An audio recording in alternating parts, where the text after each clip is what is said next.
Money laundering केसों की जांच करने वाली ईडी को देखिए फिर फटकार लगी है। सुप्रीम कोर्ट ने ईडी पर सख्त टिप्पणी की है। कहा है कि केंद्रीय जांच एजेंसी लोगों को जेल में रखना चाहती है।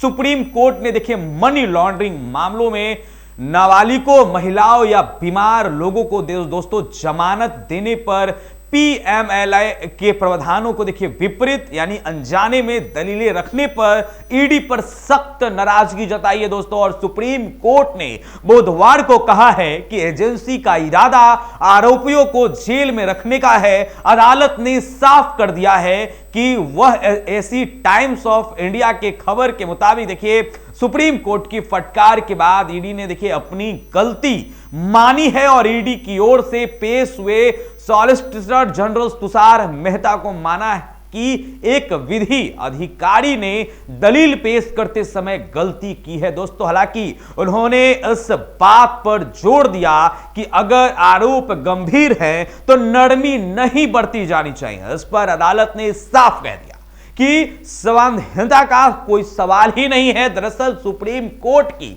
नाराजगी उस बात पर थी जब ईडी की ओर से पेश एक विधि अधिकारी ने 19 दिसंबर को सुप्रीम कोर्ट को बताया था कि भले ही कोई व्यक्ति 16 साल से कम उम्र का हो या महिला हो या बीमार या कमजोर व्यक्ति हो, धारा 45 की उपधारा 1 और धारा 2 के तहत कड़ी शर्तें यानी कि पीएमएलए उन पर लागू होगी।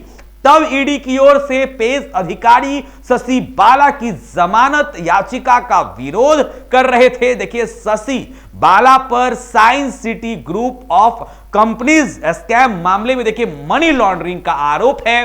वह पेशे से एक सरकारी शिक्षिका हैं और यह बताना जरूरी है दोस्तों कि पीएमएलए की धारा 45 के उपधारा 1 के एक प्रावधान में कहा गया है कि उपरोक्त श्रेणियों में आने वाले व्यक्ति को जमानत पर रिहा किया जा सकता है और अगर विशेष अदालत ऐसा निर्देश देती है तो बुधवार को फिर से शशि बाला की जमानत याचिका पर सुनवाई हुई। और बता दें दोस्तों कि सुनवाई की शुरुआत में जस्टिस अभय एस ओका और जस्टिस उज्जवल भुइयां की पीठ ने कहा कि 19 सितंबर को जो दलील दी गई है वो पूरी तरह से बेतुकी थी। देखिए पीठ ने हरकाते हुए कहा कि हम इस तरह की दलील बर्दाश्त बिल्कुल भी नहीं करेंगे जो कानून के विपरीत है। हालांकि डैमेज कंट्रोल करते हुए सॉलिसिटर जनरल तुषार मेहता ने देखिए कहा कि यह एक अनजाने में हुई गलती थी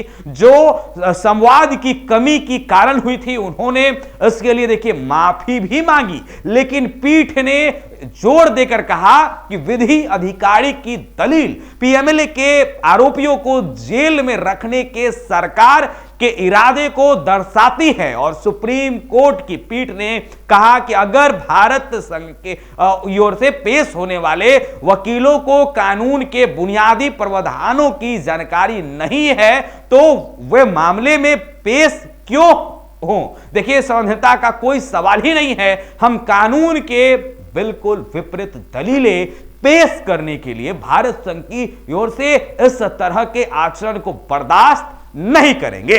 देखिए इसके बाद पीठ ने शशि बाला को जमानत दे दी। हालांकि तुषार मेहता ने पीठ की इस बात से सहमति जताई कि प्रावधान पीएमएलए के तहत आरोपी महिलाओं के लिए जमानत पर फैसला लेने में नरमी बरतने की अनुमति जो है वो देता है, मगर यह भी कहा कि सरकारी जो शिक्षिका साइंस सिटी ग्रुप की लिए मनी लॉन्ड्रिंग करने के लिए देखिए किसी खाड़ी देश के व्यक्ति के संपर्क में थी। तो इस तरह के अपडेट्स के लिए दोस्तों बने रहे NBC 24 के साथ। वीडियो हमारी फेसबुक पेज पर देख रहे थे, पेज को लाइक फॉलो कर ले। वीडियो यूट्यूब पर देख रहे थे तो चैनल को जाकर जरूर सब्सक्राइब करें, खबरों को ज्यादा से ज्यादा शेयर करें। आपका अंत तक बने रहने के लिए बहुत बहुत शुक्रिया।